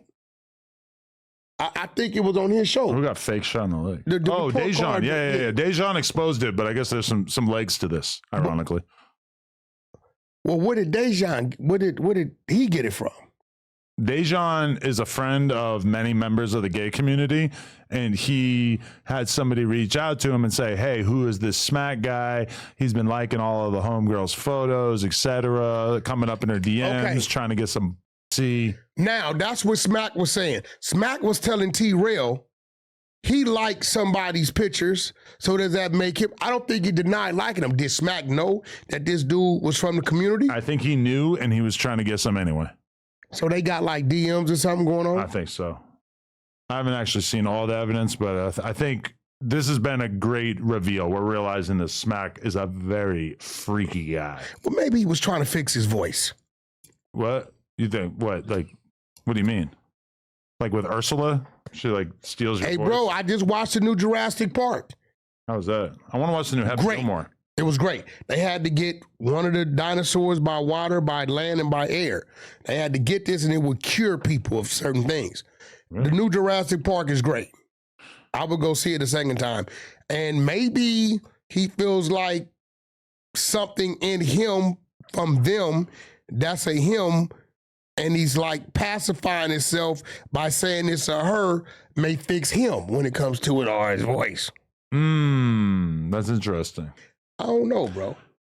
But he did stand on it. He said he liked the pictures, but he was telling T-Real, you like certain people's pictures. So Dejan. He said, you like Dejan pictures and he's openly gay. Does that make you gay? Well, there's been a lot of rumors that T-Real himself may have been involved in some bisexual activities over the years. Maybe he's trying to fix himself too. It wouldn't surprise me in the least. Do you think if they told T-Real, if he spent one night with a transgender, he will have his arm back? Do you think he would do it? Yes, for sure. I don't even think he needs that kind of offer on the table.